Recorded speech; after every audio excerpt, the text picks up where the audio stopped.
بسم اللہ الرحمن الرحیم۔ شروع اللہ پاک کے بابرکت نام سے جو بڑا مہربان نہایت رحم کرنے والا ہے۔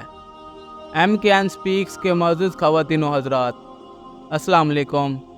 محترم ناظرین گرامی، قارون حضرت موسیٰ علیہ السلام کا چچا زاد بھائی تھا۔ بہت ہی شکیل اور خوبصورت آدمی تھا، اسی لیے لوگ اس کے حسن و جمال سے متاثر ہو کر اس کو منور کہا کرتے تھے۔ اس کے ساتھ ساتھ اس میں یہ کمال بھی تھا کہ وہ بنی اسرائیل میں توریت کا بہت بڑا عالم اور بہت ہی ملنسار با اخلاق انسان تھا، اور لوگ اس کا بہت ہی ادب و احترام کرتے تھے۔ لیکن بے شمار دولت ان کے ہاتھ آتے ہی اسی کے حالات میں ایک دم تغیر پیدا ہو گیا، اور سامری کی طرح منافق ہو کر حضرت موسیٰ علیہ السلام کا بہت بڑا دشمن ہو گیا، اور اعلیٰ درجے کا متکبر اور مغرور ہو گیا۔ جب زکوٰۃ کا حکم نازل ہوا تو اس نے حضرت موسیٰ علیہ السلام کے روبرو یہ عہد کیا کہ وہ اپنے تمام مالوں میں سے ہزاروں حصے زکوٰۃ نکالے گا، مگر جب اس نے مالوں کا حساب لگایا تو ایک بہت بڑی زکوٰۃ کی رقم بنتی تھی۔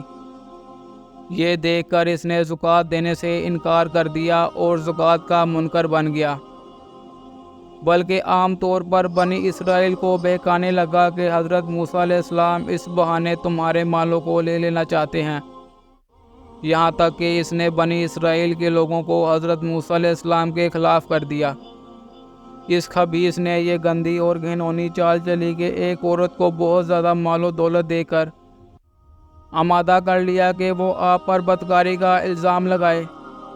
قارون نے آپ کو ٹوکا کہ فلاں عورت سے آپ نے بدکاری کی ہے۔ حضرت موسیٰ علیہ السلام نے فرمایا کہ اس عورت کو میرے سامنے لاؤ۔ چنانچہ وہ عورت بلائی گئی تو حضرت موسیٰ علیہ السلام نے فرمایا کہ اے عورت، اس اللہ کی قسم جس نے بنی اسرائیل کے لیے دریا کو پاٹ دیا، عافیت اور سلامتی کے ساتھ دریا کے پار کر کے فرعون سے نجات دی، سچ سچ کہہ دے کہ واقعہ کیا ہے۔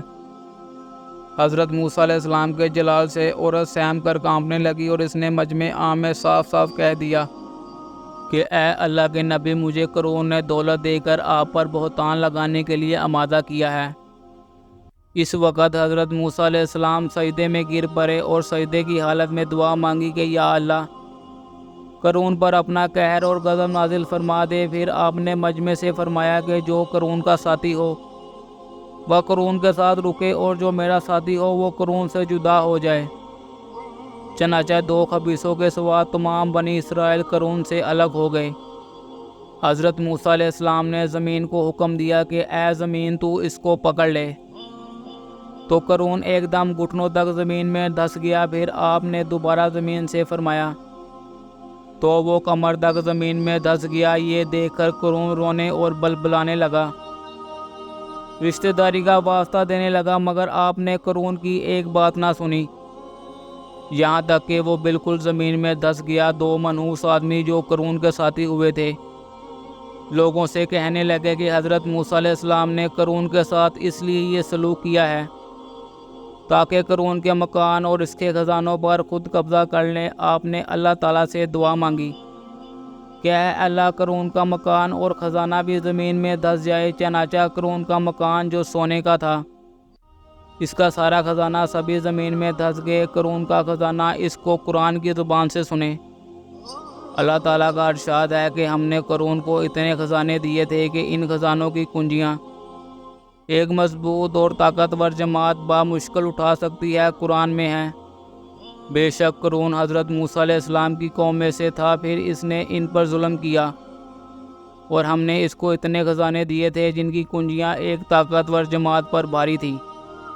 حضرت موسیٰ علیہ السلام کی نصیحت۔ حضرت موسیٰ علیہ السلام نے قارون کو جو نصیحت فرمائی وہ یہ ہے جس کو قرآن مجید نے بیان فرمایا ہے۔ اسی خیر خواہی والی نصیحت کو سن کر قارون حضرت موسیٰ علیہ السلام کا دشمن ہو گیا۔ غور کیجئے کہ کتنی مخلصانہ اور کس قدر پیاری نصیحت ہے جو حضرت موسیٰ علیہ السلام کے ساتھ ساتھ ساری قوم قارون کو سناتی رہی۔ جب قارون سے اس کی قوم نے کہا کہ اترا کر مت چلو، بے شک اللہ اترانے والوں کو پسند نہیں فرماتا، اور جو مال اللہ نے تجھے دیا ہے اس سے آخرت کا گھر طلب کر اور دنیا میں اپنا حصہ نہ بھول۔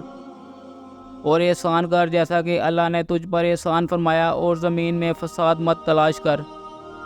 قارون نے اپنے مال کے گھمنڈ میں اس مخلصانہ نصیحت کو ٹھکرا دیا اور خوب بن سور کر تکبر غرور سے اتراتا ہوا قوم کے سامنے آیا اور حضرت موسیٰ علیہ السلام پر بدگوئی اور الزام لگانے شروع کر دیے۔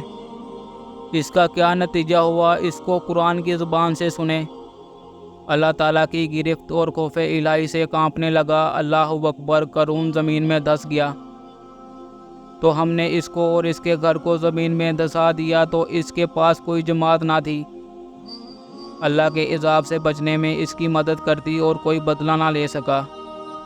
یہ عبرت ناک واقعہ ہمیں یہ درس ہدایت دیتا ہے کہ اگر اللہ تعالیٰ ہمیں مال و دولت عطا فرمائے تو اس فرض کو لازم جانے کہ اپنے مال سے زکوٰۃ ادا کرتے رہیں، اور ہرگز اپنے مال و دولت پر غرور اور گھمنڈ کر کے نہ اترائیں، کیونکہ اللہ تعالیٰ ہی دولت دیتا ہے، اور جب وہ چاہتا ہے پل بھر میں دولت چھین بھی لیتا ہے۔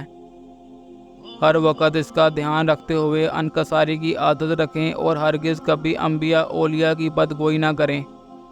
انبیاء کرام کی دعا اور بد دعا سے وہ ہو جایا کرتا ہے جس کا لوگ تصور اور خیال بھی نہیں کر سکتے۔